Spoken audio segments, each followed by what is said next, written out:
Have you ever felt so out of place that the only escape seemed to be disappearing entirely?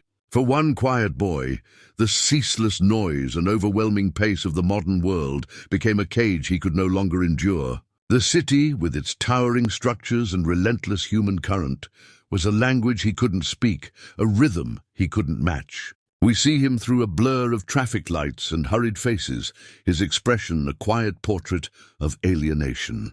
But where others saw an ending, he saw a different kind of beginning. A single bus ride, a final step onto a dusty track, and then the world of concrete and steel vanished behind him. His first steps into the wild were tentative, the dense green of the jungle swallowing him whole. It was a terrifying yet exhilarating leap into the unknown, a silent rebellion against a life that never felt like his own. The jungle offered no gentle welcome. It was a realm of stark realities, where survival was a lesson taught through hardship. His first days were a brutal education in vulnerability.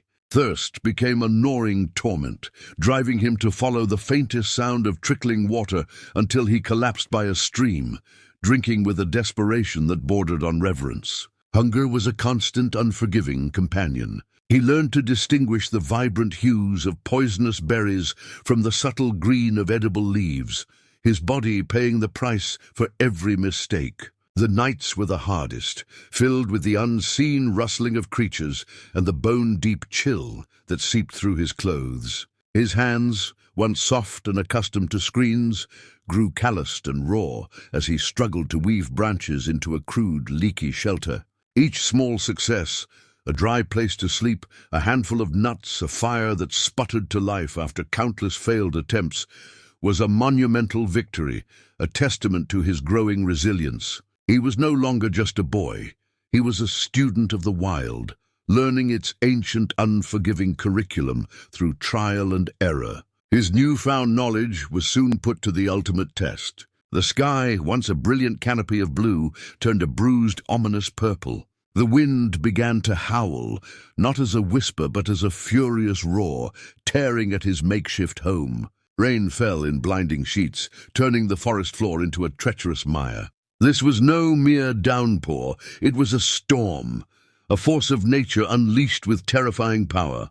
Gripped by a primal fear, the boy huddled inside his shelter, reinforcing its weak points with a desperate energy he didn't know he possessed. He used everything he had learned, bracing the structure against the strongest gusts, digging a small trench to divert the rising water. The storm raged for what felt like an eternity, its violence a deafening symphony of cracking branches and torrential rain. When the fury finally subsided, he emerged not as a victim, but as a survivor. He had faced the jungle's wrath and endured, his spirit forged in the heart of the tempest. As the sun broke through the clouds, casting a golden light upon the drenched landscape, it illuminated a profound change within him. The boy who had entered the jungle seeking an escape had found something far more valuable: himself. The quiet solitude he had once mistaken for loneliness now felt like peace. The constant struggle for survival had been replaced by a quiet confidence, a deep-seated understanding of his own capabilities. He moved through the jungle not with fear, but with a graceful purpose, his senses attuned to the subtle language of the forest. The rustle of leaves was no longer a threat, but a signal. The scent of the air was a forecast. He was no longer just surviving, he was thriving, a part of the intricate living tapestry of the wild. This journey into the unknown had not been an escape from the world, but a profound return to the most essential parts of his own being.